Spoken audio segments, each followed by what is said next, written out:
Changes completely who you think you are. They're beautiful, they're colorful, they're vibrant. We acknowledge our differences, we embrace them, and then we use them to our advantage. The quality of one's heart is something that goes beyond whatever physical labels that we might put up on our body. This is when you are head over heels in love with something, and you have to shout it from the roof.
When Srila Prabhupada came to this country, he did something that was quite daring, in the sense that his goal was to transplant a very well-established and very authentic and old tradition from India to the United States, to New York City, to the 60s counterculture. I mean, if you look at it comparatively, there couldn't be two more different cultures than these two. You know, this was the period of drug use and everything else in New York City. There were people there who were literally leaned up against the wall and given a rosary of beads to chant until they got their heads together. Prabhupada was the right person at the right time. Some say that it was providential that he came in the 1960s, that if he'd come earlier, it might have been more difficult. There were other Swamis who had come earlier, Vivekananda most famously, Yogananda and others. But when Prabhupada came, the culture seemed ripe for a new possibility. He had a following of young people, some of whom were long-term seekers, some of whom had actually been to India looking for a teacher and hadn't found anybody, some of whom had tried out various religions and hadn't found them satisfactory. They found him to be the answer to their search. He not only was a man of considerable knowledge of his tradition and his scriptures and was able to make them available to those in the West, but he also excited people's hearts. This man did what many others could not do. His own devotion, his own faith, his conviction, his just very human way of dealing with people, his ability to bring enjoyment and delight into religion, but also have very strong rules, seemed to be a recipe for success, and it seems that on every count he was able to change people's lives.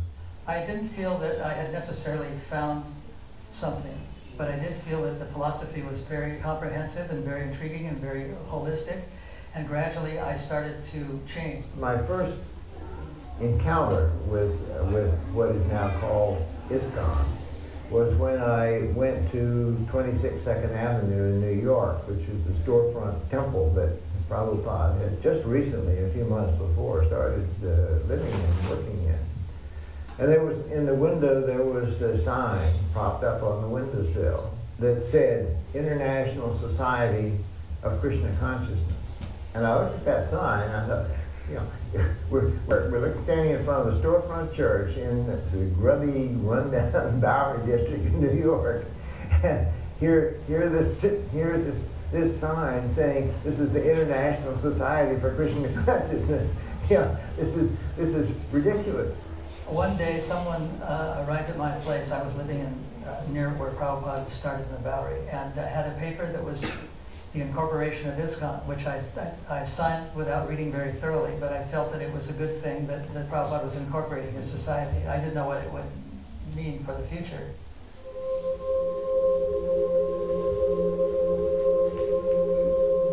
Although there are different types of yoga, Bhakti Yoga is the yoga of devotion. It's not a matter of exercise, it's not a matter of concentrating on a dot, but it's a matter of devoting oneself to the personality of Godhead. The word bhakti comes from the Sanskrit root bhaj, which means to share. And bhakti is all about sharing. It really cannot be done alone in a cave in the Himalayas. Bhakti is first and foremost about a relationship. And in most Bhakti traditions, there's a whole variety of different Bhakti traditions. What's shared by these different traditions is the idea of establishing a personal, intimate, loving relationship with the divine as a personal God. I mean, there's something about the way in which Krishna is characterized as this God who's first and foremost the God of Leela. He's the God of play, and he's a joyous God. Bhakti is rooted in an ancient tradition, which is in contemporary times known as Hinduism. At the same time, the principles that are espoused are universal, they're applicable to everyone, they're accessible to everyone. Many traditions, if not all traditions, have this element of devotion. Certainly, it's obvious in Christianity that there would be a strong sense of loving God, loving neighbor, loving God as God loves us. And I think in certain forms of Islam and Judaism, likewise, there would be a sense of devotion and love. And even in traditions that are not directly theistic, such as certain forms of Buddhism, there may be an attitude of bhakti or devotion toward the Buddha or toward one of the saints and so on like that. There's three major works that have really shaped classical and contemporary India. These are the Mahabharata, the Ramayana, and then the Bhagavata Purana. The Bhagavata Purana is a text that really breaks apart or questions the set established categories that we have in the world. When we think of, oh, this is what men should be like, this is what women should be like, this is what good people should be like, this is what bad people should be like. We have all these stereotypes and we have all these set categories as a result of culture. Every culture does. The Bhagavata Purana takes those categories and turns them upside down in so many ways to show that really what matters is not your age, it's not your gender, it's not where you were born, where you come from, what your family was, but it's what's in your heart that really matters. It's the devotion that's present within the heart of the individual. That is what really makes them a treasure in the eyes of God and other human beings.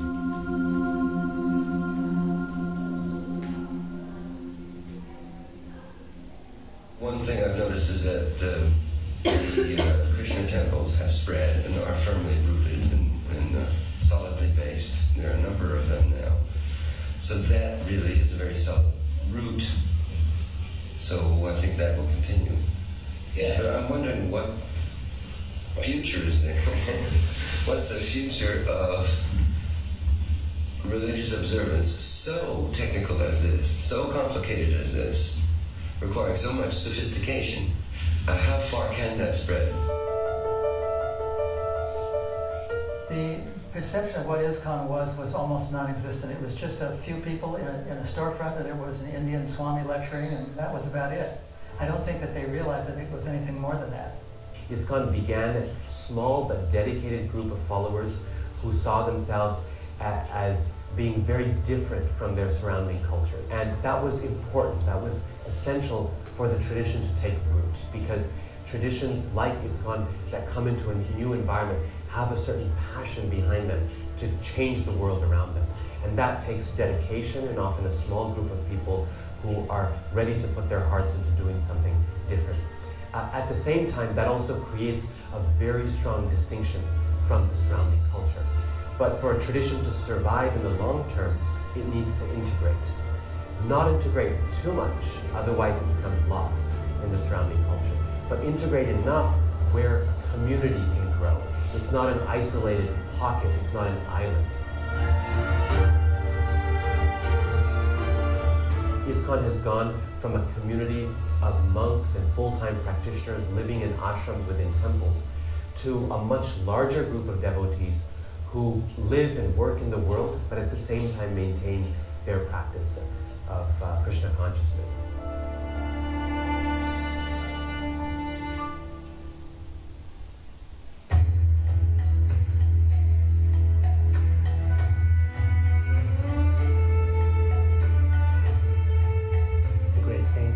Tradition explain that there are different ways that we can look at the world around us.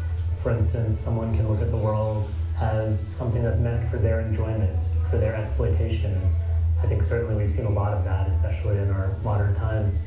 Someone can also look at the world as something that is illusory, that's something to be rejected or escape from, then seek solitude. What I think is a unique contribution of the Bhakti Yoga path is this principle of yukta vairagya, of looking at the world and seeing it as an opportunity to engage with the world around us, and that means to engage with things that seem to be materialistic at first glance, but to engage with them in a spirit of devotion, in a spirit of service, in a spirit of uplifting oneself and uplifting others. The words literally mean renunciation that's guided by principles of wisdom.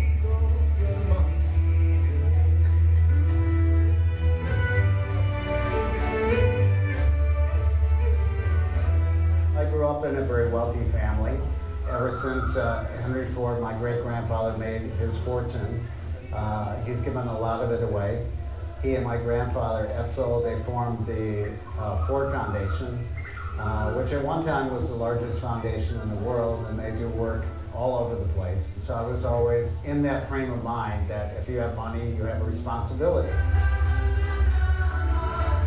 I first saw the devotees when I was at college, and this was during the 60s and early 70s. Now, I was a hippie. People were looking for alternative consciousness.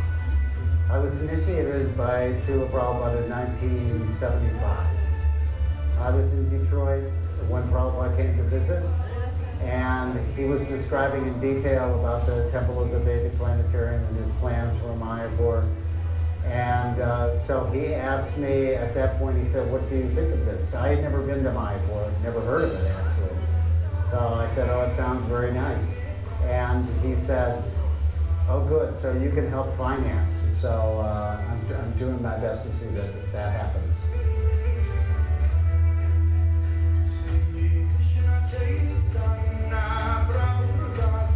Srila Prabhupada used to emphasize the non-sectarian nature of Krishna consciousness and Mayapur project specifically.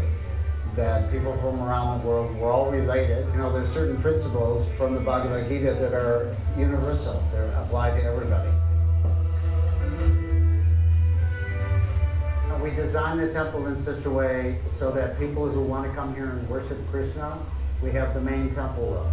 And then we have a temple for Lord Nrsimhadev. And then the other dome, which is the planetarium wing, we'll have an actual planetarium there with scientific exhibits and like changing bodies, showing how the spirit soul is different from the body. And there'll also be classrooms there and seminar halls so scientists can come here and discuss Vedic cosmology. Srila Prabhupada used to say, wherever a man puts his money, that's where his mind is. So my mind is constantly on this project, and it really helps me in my consciousness to focus on it.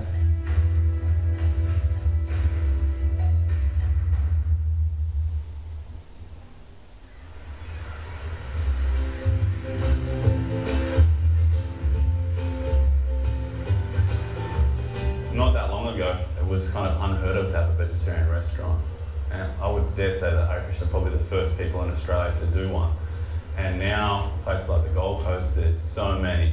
We can see people from all different walks of life are now taking to vegetarian and vegan diets. I always eat at Govinda's, just a natural routine. At Govinda's, it's a great aspect that we have, that we don't push vegetarianism on anybody. We just simply offer a higher alternative. Growing up in such a loving community, family and culture really invited me to such great values, and that is the reason I'm a Hare Krishna. A strong belief of the Hare Krishnas is that the consciousness that you prepare the food, it goes into the food. And when food's prepared with love and people receive that, they're naturally gonna outpour with love. We've definitely seen that. The Hare Krishnas, I think they provide a really beautiful service and they make incredible food. More and more the importance of vegetarianism has become evident, I feel, with things from factory farming, deforestation, higher increases in horrible diseases like cancer, and all these things have some link to meat eating. And so by offering a higher alternative, such as vegetarianism, and it also the most important thing actually is the care for the animals and the compassion.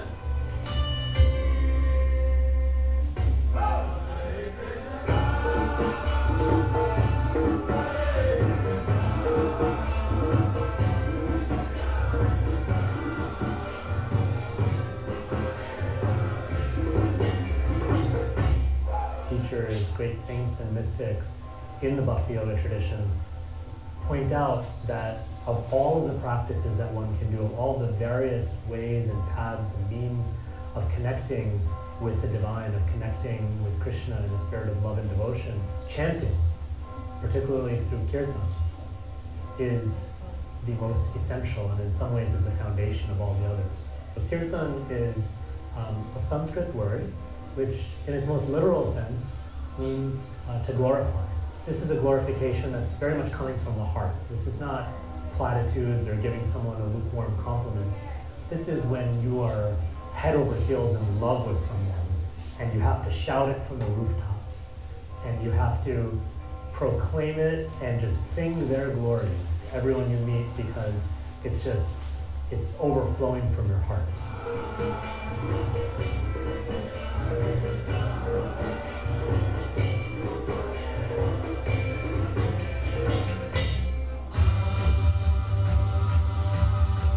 I was a musician, a professional musician, and I'm fortunate enough to experience the thrills of being a #1 artist in many countries all around the world. I found that music was just completely shaping me and guiding me, and I just wanted to sing, I wanted to drum. And so then I started playing in pubs, in clubs. I'd written hits, I played on big hits, I had my own group, and I didn't really like how I was becoming, to be honest. I was drinking a lot, other things I won't go into.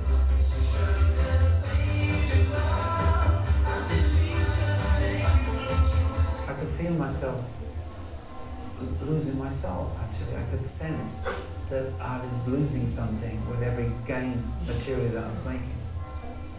And one day I'd come back in our limousine from a big tour and was driving down our street, and my wife, who was called Cheryl at that time, Sachimata, she'd heard that I was coming, and I was laying back in this limousine stinking and smoke or whatever, drink and all the other excesses. And as the driver drove me in this limousine down our street, that she was standing there with our 2 kids, nice dressed to meet their hero daddy. And I just thought, oh God, I can't do this. These are the people who really care about me more than anyone else in the world. And they're welcoming me home like a hero, but I'm just slack.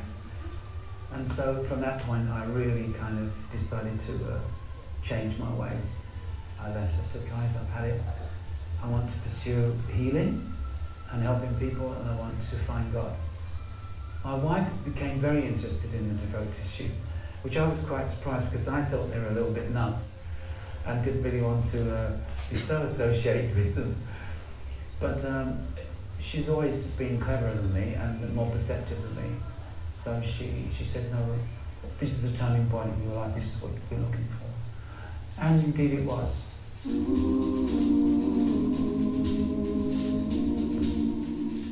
I'm originally from Russia, but now I live in the UK with my husband and my little daughter, Anjali. She's a big part of my life, my art, my everything.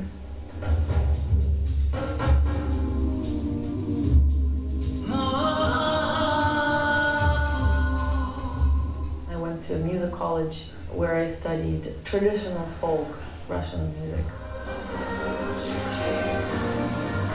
Having grown up as a part of this movement and not being of Indian background, I always kind of felt a little bit of a clash being in Russia, where it's so sort of straightforward Russian, a little bit even nationalistic, with everything, with art, with just normal association with people, normal relationship. I've always found myself trying to kind of find those bridges that link us.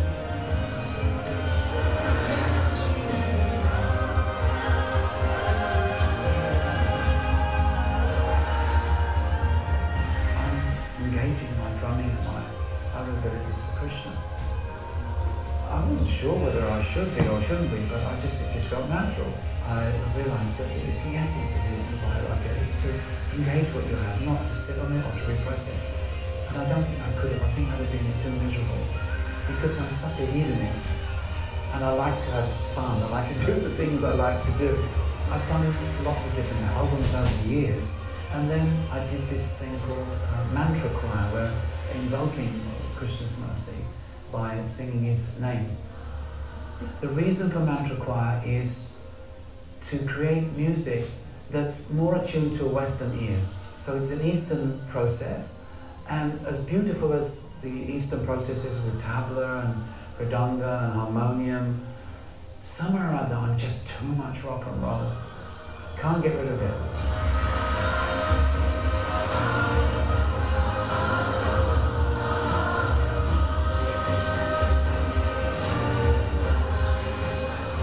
One of the avenues that Krishna has involved me in and engaged me in the last couple of years, I would say, is Kirtan London. This amazing project that Janani Harrison has started. The project has a beautiful aim to connect Kirtan lovers, give them some avenues to do what they love together, which is chanting the names of the Lord. Harinam goes out every day, about 20 years now. I think it might be that long. I've been coming on Tuesdays, and I play an accordion, and we just go and terrorise all the people in London. I like to smile a lot. I like to engage people as much as we possibly can. In a day, we probably 100,000 people see us. People from so many countries come here. So you can sing to all over the world when you come here on Harinam.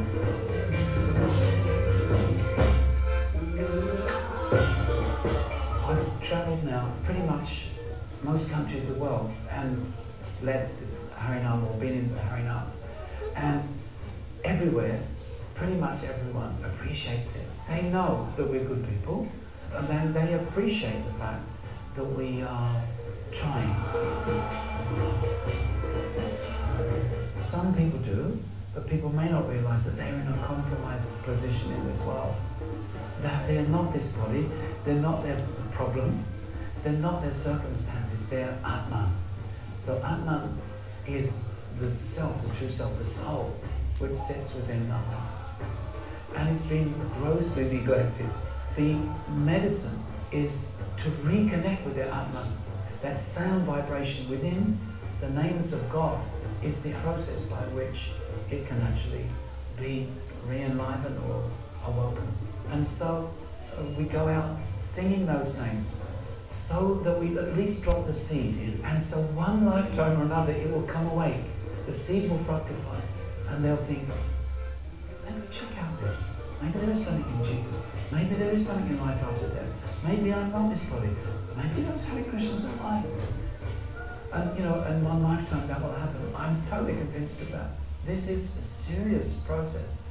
And at the same time, it's the most joyous, for me, of the serious processes you can have.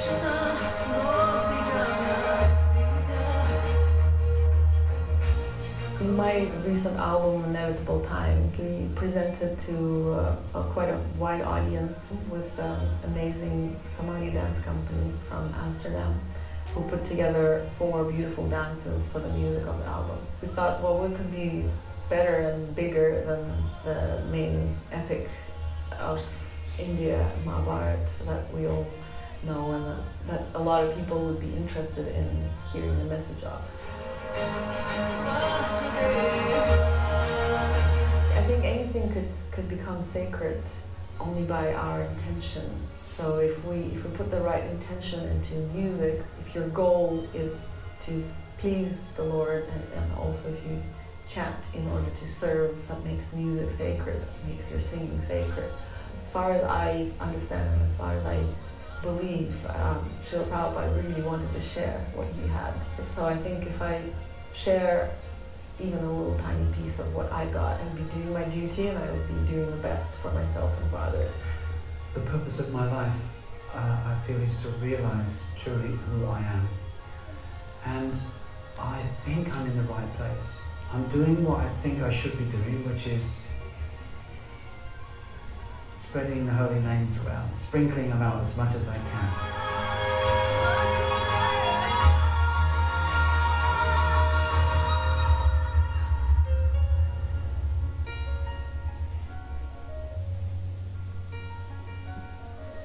Singing and dancing in the Bhakti tradition is an expression of how uncontainable the joy is in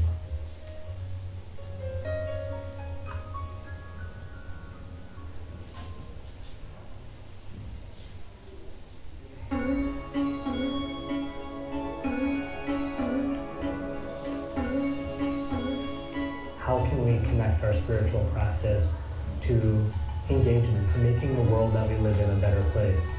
The Bhakti Yoga approach is to engage with the world around us, to improve the world around us, and at the same time to do so from the lens of seeing everything in its relation to divinity.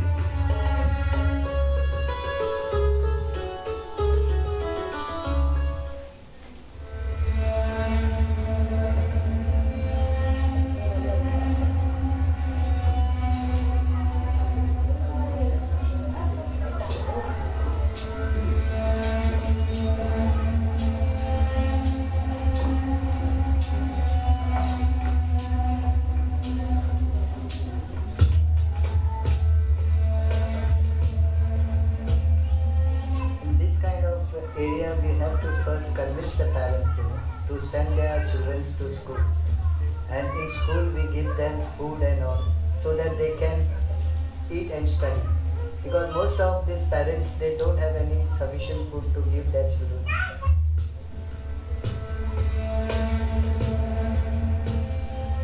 They are sending these people good food, and for the sake of this food and all, the children love to come to school.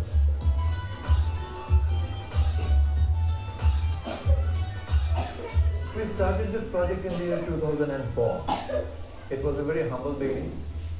On the first day, we went to one school which had only 900 students. And today, 11 years down the road, we have set up 20 kitchens in different parts of the country. We have a presence in 8 states, and we are feeding 1.2 million kids every day.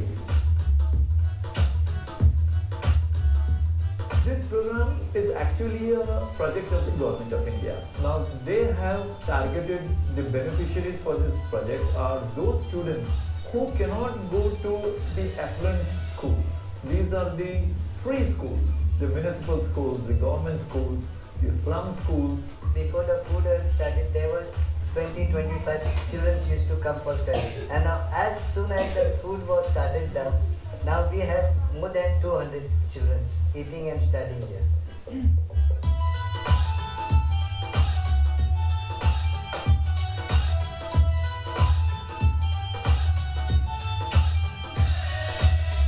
Our role is to make sure that we provide hygienically prepared, nutritious and sanctified meals. This is the cooking area.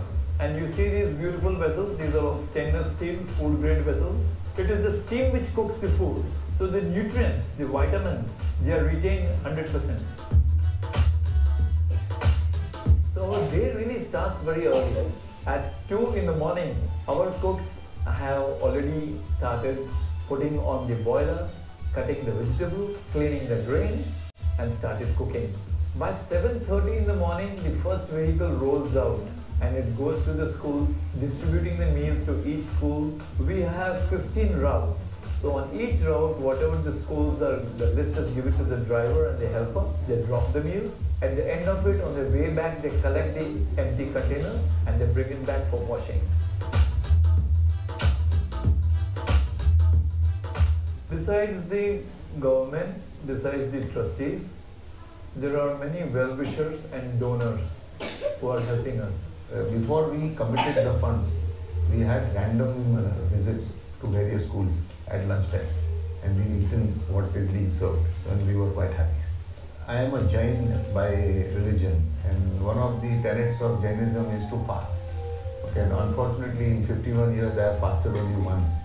And even on that day when I fasted, and our fast means water only for one whole day. I remember that I could not even wake up in the morning. Okay, my hands and legs were feeling weak. And that has remained with me for life, that if one day I am without 2 meals, and if I can be so weak, what happens to somebody who's on the street?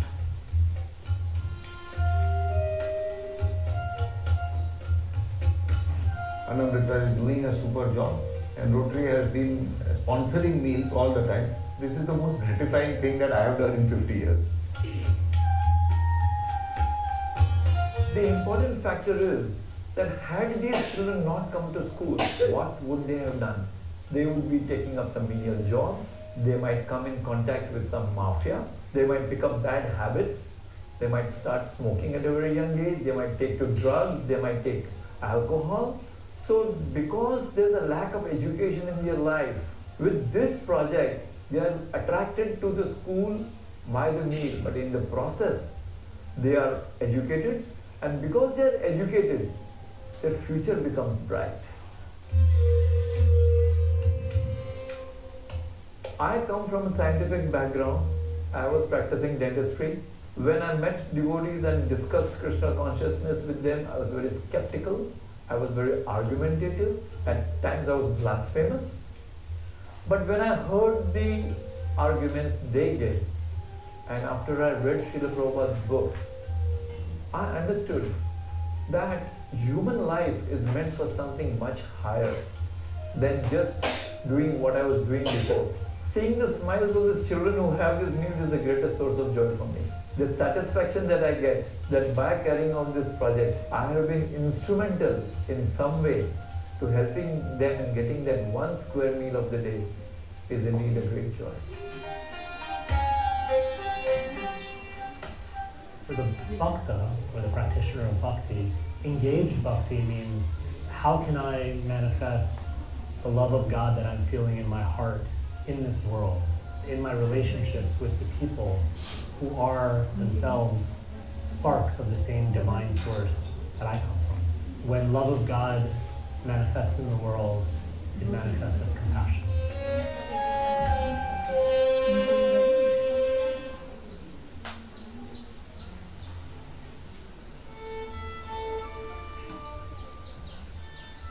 Simple living, high thinking is a powerful phrase in so many ways. And Prabhupada's concern with establishing sustainable communities now has taken the form of the appearance of what is at least globally called eco-villages. I think people are more and more understanding that our relationship with the non-human world is quite detrimental, and that we need to establish lifestyles that are not just drawing from life support systems, but are giving back to it. It comes back to that central concept that I think is so important in Bhakti, which is relationality. That it's a give and a take, so that we are feeding systems, not just being fed by systems, so that we need to establish ways that don't simply sustain ourselves, but heal ourselves, and now heal the earth in the process. And the way to do that is to simplify our need.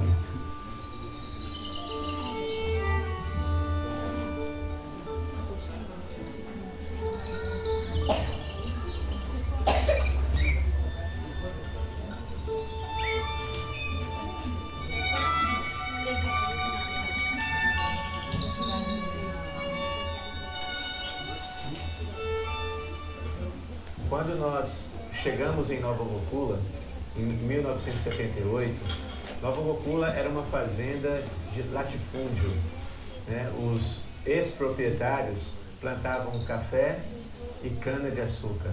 O solo era completamente deteriorado, né? E com a chegada dos devotos, né? Por exemplo, aqui a gente não ouvia passarinhos, só tinha pardal. E com o passar do tempo, né, os devotos foram deixando a mata vir.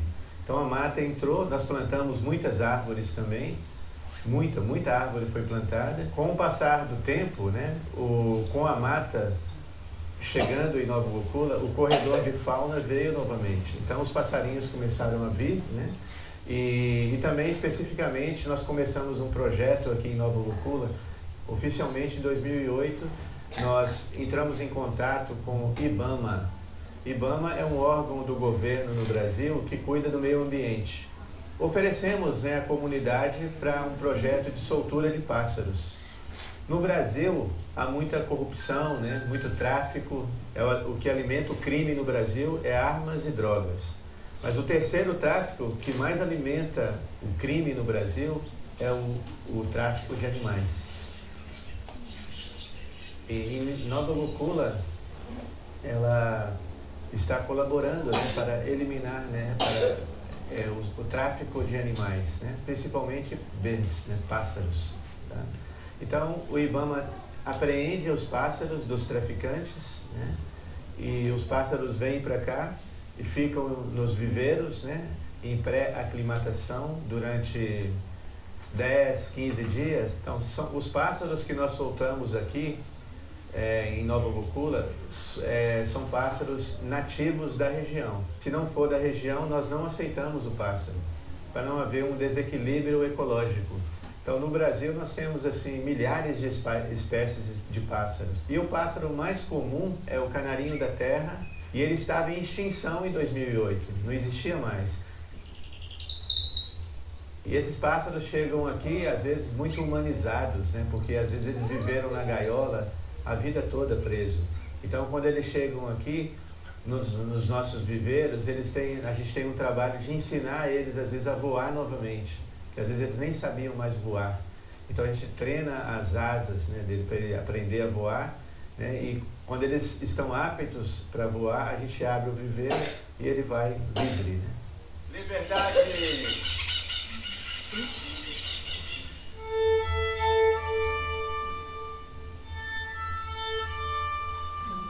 Krishna Valley has a really great reputation of being the largest sustainable eco-village in Europe. Krishna Valley is 270 hectares of land, that's around 700 acres of land. And this, what we can see over here, this is the housing area of Krishna Valley. Here we have 130 devotees living, including 30 children. We have our own water system. So Krishna Valley is completely off the grid. No gas, no water, no electricity is coming in. To be able to feed 100 people a year, you don't need more than 1 hectare land. And what we see here, this is 1/4 of a hectare. And we grow here pepper and eggplant, and a lot of other things like beans, corn, squash, and this provides enough vegetables for the whole community. In terms of vegetables and fruits, we are fully covered, 100% self-sufficient.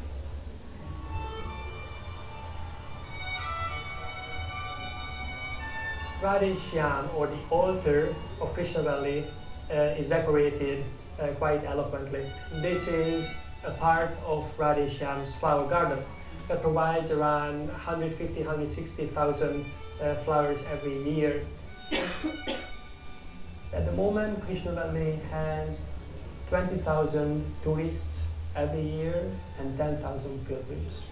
So in this way, we can show our lifestyle, and we can show how to live a peaceful life in harmony with nature and in harmony with God.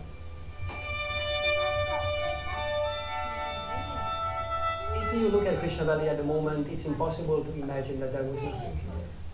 We planted 400,000 trees. It was a sheep run, and it was an intensive agricultural land.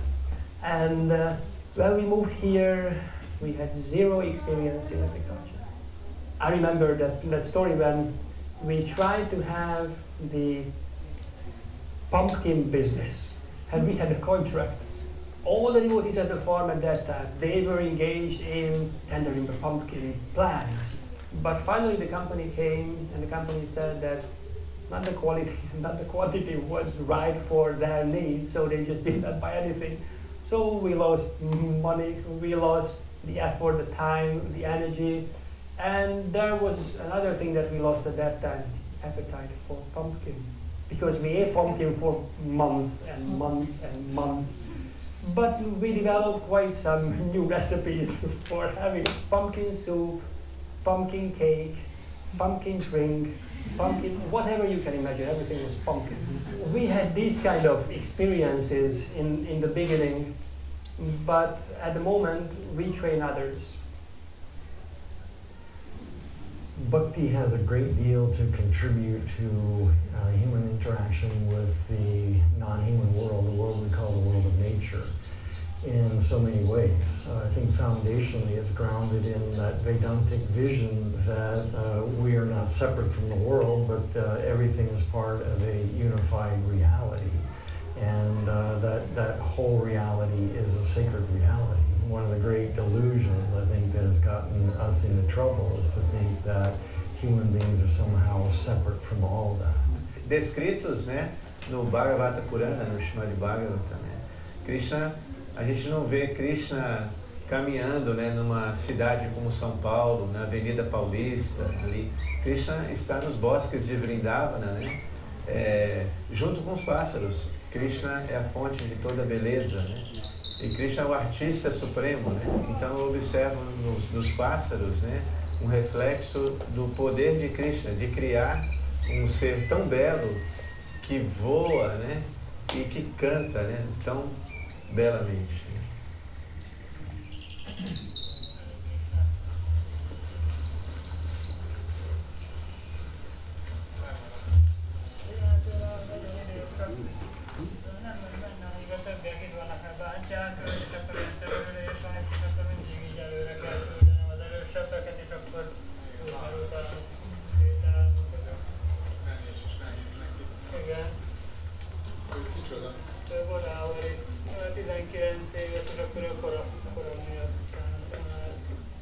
When we are aware of the personality in some non-human entity, and personality is pervasive, certainly by the Bhakti tradition standards, there is a basis for connecting with the non-human world, and that connection is a form of love. And love has two sides. It has an appreciative side, but there's also a protective side. E a minha motivação é que nós estamos colaborando, né, a ISKCON de Nova Gokula está colaborando, né, com o planeta, né, com o meio ambiente de forma prática. Porque hoje em dia, ser um ambientalista, né, ser um ecologista, não é mais questão de ideologia, é a questão de necessidade. As I see, the specific purpose of my life is to help people building communities, sustainable communities. I feel really inspired and really enlivened among the devotees who are here. Eu devo minha vida a ISKCON.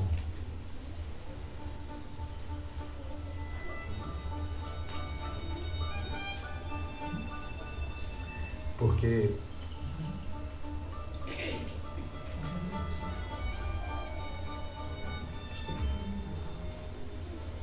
eu entrei muito jovem, 15 anos de idade, mas eu me tornei um devoto regular com 18 anos de idade. Naquele momento eu estava envolvido com drogas, né, buscando a libertação, né, espiritual através das drogas, e parei de estudar. Aí quando eu entrei no movimento Hare Krishna, na ISKCON, né, eu fui salvo, né? Prabhupada me salvou.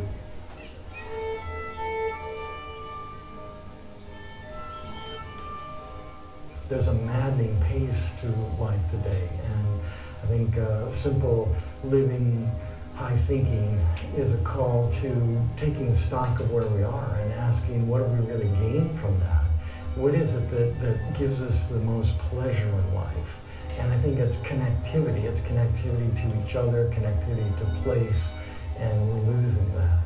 So we need to return to that. And the global eco-village experiment that is happening everywhere on the planet today, I think is a healthy sign towards that, that certainly embraces and believes that they're embodying a simple living, high-thinking quality of life. So a higher quality of life, but maybe less quantity of stuff.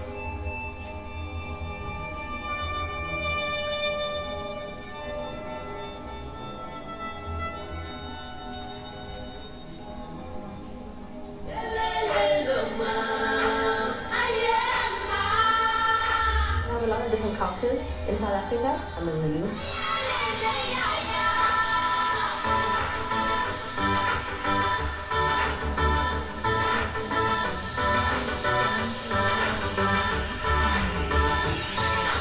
When you do a transplant from one culture to another, when you take a plant in a garden and you change its location from one and you move it to a different town or a different garden, a different climate, there's two things that will happen. One is that the plant will adapt to its new surroundings, but also the surrounding environment will change as a result too.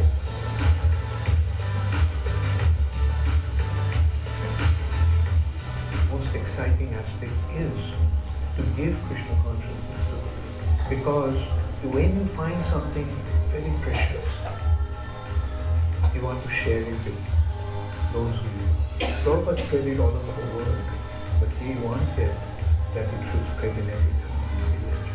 And it is happening.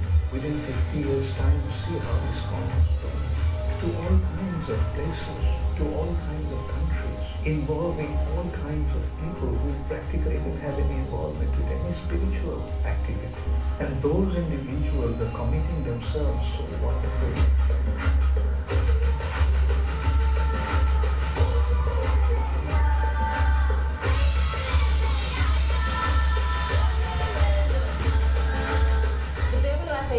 It's a 4-day festivity and really it showcases the entire culture of Krishna consciousness.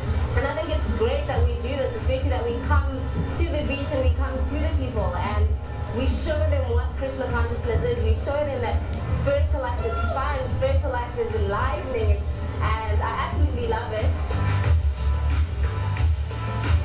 I work as a water specialist from 7 in the morning till 5 in the evening. And so then I have my time before work and after work to practice my Krishna consciousness. It was my first year of university. I used to write letters to God, and I had this jar. And so I wrote a letter to him and I said, "Dear God, if you exist, I want to know you. I want to know who you are." How does bhakti change people's lives? It revolutionizes your thinking. It changes completely who you think you are, where you think you are going, and what you think you're going to do with your life. It's made me a more conscious person, and it's really taught me to slow down, because I was such a goal-oriented person and so driven, and And that's fine, there's nothing wrong with it, I still am. But I was driven towards things that wouldn't have benefited me or they wouldn't have fulfilled me in the ways I was looking for.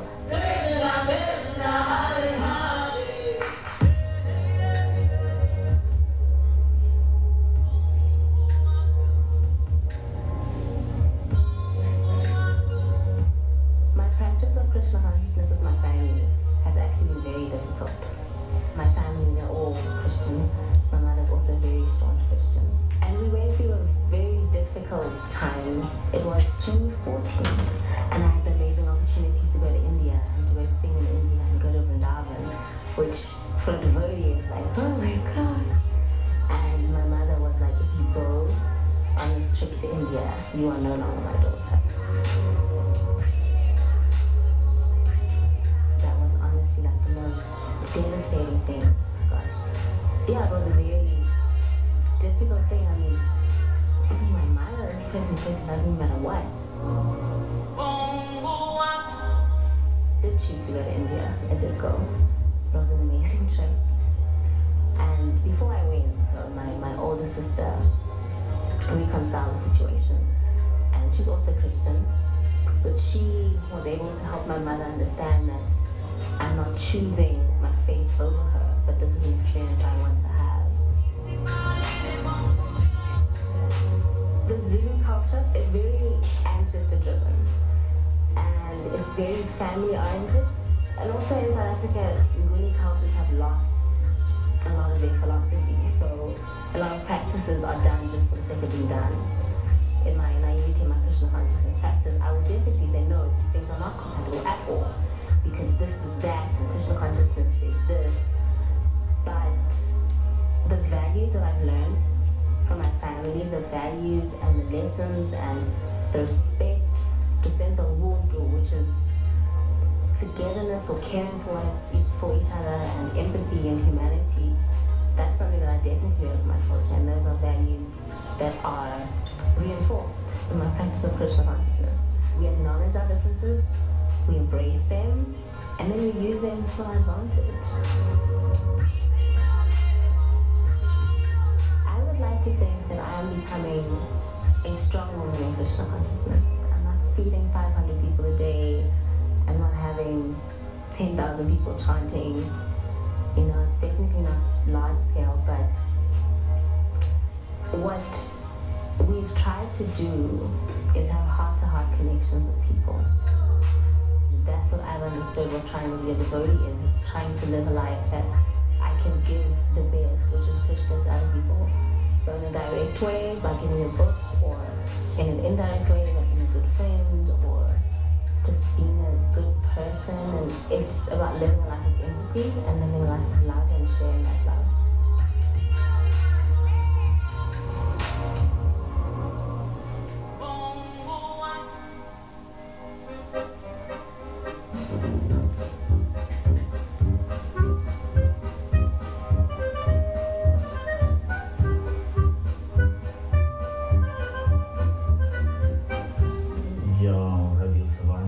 Познакомился с сознанием Кришны на улице, когда мне подошел ко мне преданный, когда запрещалось еще в 1986 году. И я сказал, у вас есть что-то? У него сумка такая закрыта, он посмотрел по сторонам, там рядом с милицией были.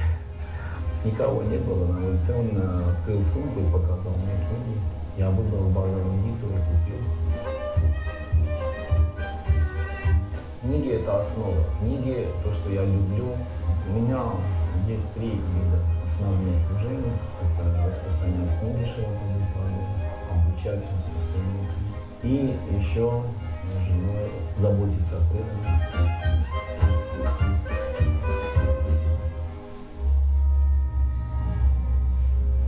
В Армении власти какое-то время, тоже как и все в Советском Союзе, больше не очень были увлечены принимать сознание Кришны, наоборот. Они думали, что это будет влиять на людей, что они будут послушны уже, да. И некоторые думали, что сознание Кришны это просто приводит к тому, что люди с ума сходят. Психушки помещали преданных. кололи разными лекарствами. У меня тоже такой опыт был. Я стал распространять книги человеку, который был таким влиятельным очень. Он был в гражданской одежде. И меня задержали, очень хорошо избили, много часов избивали. Потом меня отвезли в тюрьму. Но это все скрыто, никому не говорили. Я пропал без вести с машиной, с книгами. Просто 10 дней обо мне никто ничего не знал. Никто не знал, где я, что я. Они избивали, издевались, совали в рот сигарету. У меня голова стала как тыква какое-то время. Тыква, представляете, как она такая бесформенная. 9-10 дней я ничего не ел, лежал, только пил воду. И повторял Харе Кришна каждый день. Московское общество сознания Кришны получило регистрацию в 1988 году. Это был непростой такой тоже процесс. Надо здесь пояснить, что в Советском Союзе все принципиальные вопросы решались коммунистической партией. Ну, я написал краткую такую справку о том, что полезно будет зарегистрировать общество сознания Кришны. И я привел два аргумента. Первый, что они не против советской власти. И второе, что они добровольно отказываются от мяса. И это полезно, потому что мяса не хватает.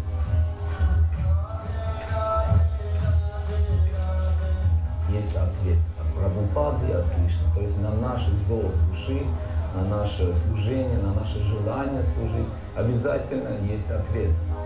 И этот ответ любовный, трансцендентный, и оно топит сердце. И вот я чувствую, мое сердце смягчается.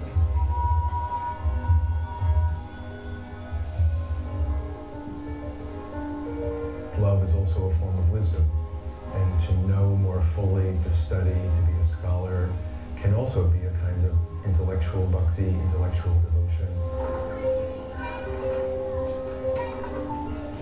The Bhakti movement is essentially a teaching movement.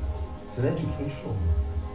Education in all societies can talk about so many things, the different natural sciences, the social sciences, the human sciences. What's so ironic is what is conspicuous by its absence. How to love, how to connect with others' hearts, how to develop compassion, how to be sensitive to the thoughts and feelings of others. This is a real education.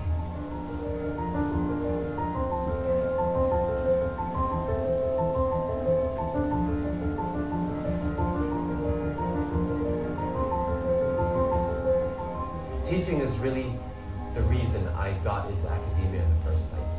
I mean, I love to do research and I love to study, but teaching really, for me, gives the motivation for doing academia. It's not something that I add on to the side, but really the heart of what I do. The ability to go into the classroom and meet students face to face and introduce them to the huge variety of religious experience that's present in the world and watch their world broaden. There's no experience that's more satisfying than that. I have a teaching degree, so my primary job is teaching, and I taught for 15 years at Alachua Learning Center, teaching 3rd grade. But about 10 years into my teaching, I started to realize that I had more to give. I decided to go into a master's program in administration. And I finished that, and I was kind of, in the back of my mind, something that I'd always wanted to do was to open a school. So Bhaktivedanta Academy needed a school, and I wanted to form a school, and so the two paths converged. The Chaitanya Vaishnava tradition is the one that I grew up in, and it's one that I've practiced for my whole life. So I have a strong devotion, and I think an understanding of that tradition from the inside as well. But the perspective of someone on the inside is very well supplemented by the perspective of academia and academics, because it gives you a perspective that is also from a distance in terms of history and context from the outside. And so what I really wanted to do in academia is to really see the tradition from a very well-rounded and holistic perspective. They teach science, they teach mathematics, and lots of other stuff, including about Krishna. And so that's why I really like this school. I wanted to create a school that had many parts to it. One was academic rigor.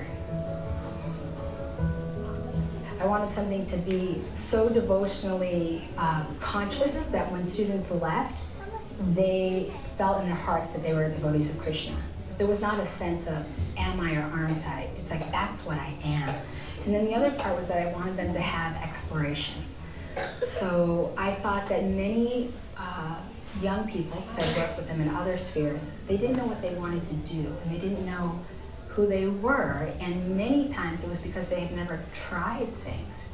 So we have a whole section called Exploratory Wheel where they get to try things like business class and creative things and making jam and all sorts of types of things in lots of different areas, in arts and music, to get a sense of who they are and give it a try.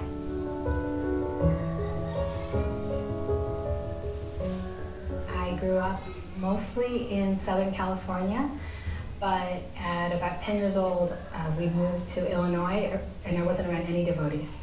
And so I finished high school in that environment. When I was in public school, it was two personas. I was Jaya. I wasn't Jairade anymore. I was a vegetarian, and I had a weird name, and you construct a whole story, and your parents were hippies, and they went to India, and that's why you're weird and different. And I always felt this like differentness, that there was this core of who I was, and then I built all of these layers to describe myself to the outside world.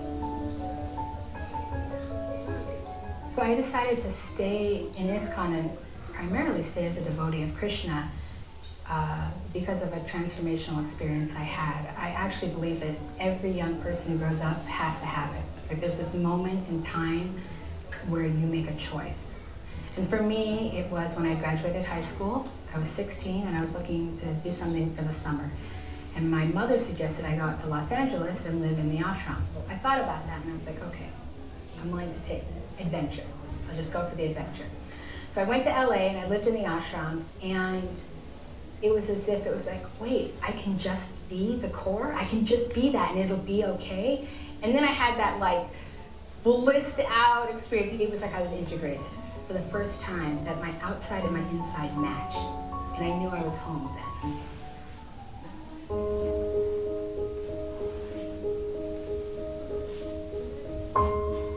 I work in the world like everyone else does. I maintain a family. I have a day-to-day job that's full of stress at times. Whenever I make a decision about what I want to do in life, I try to consider two things. What's going to be best for me and for my family, but also how can this be of some service to Krishna, to God, and to the larger community and society. Because I feel that no doubt it's important to do what's good for me, but I feel that life has a lot more meaning if it is also beneficial to others. I interact a lot with people and I connect, and that's my process, is connection.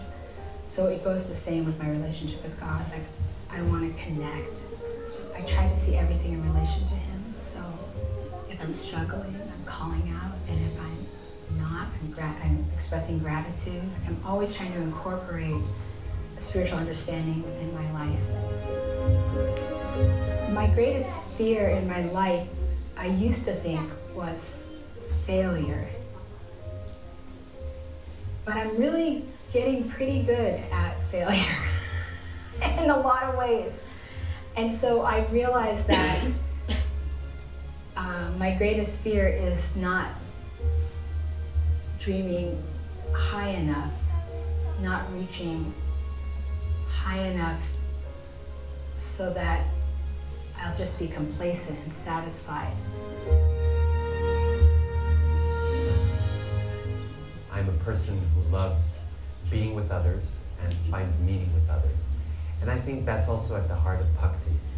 Isolation is the greatest fear that I have.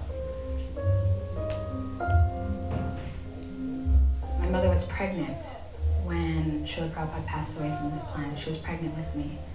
And she actually thought that she might have a miscarriage because she was in so much pain, emotional pain from his passing. And I feel that emotion that so strongly when I think about and talk about Srila Prabhupada, of loss and regret that I just don't want his mission to go in vain.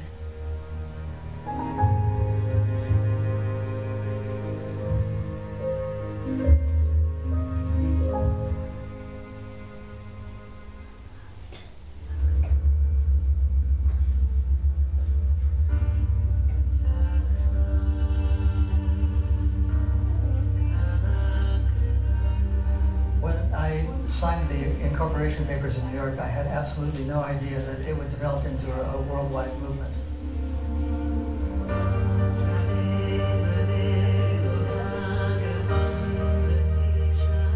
The fact that it began in such a small way, I think really is testament to the miracle that Prabhupada's story and ISKCON's history really is.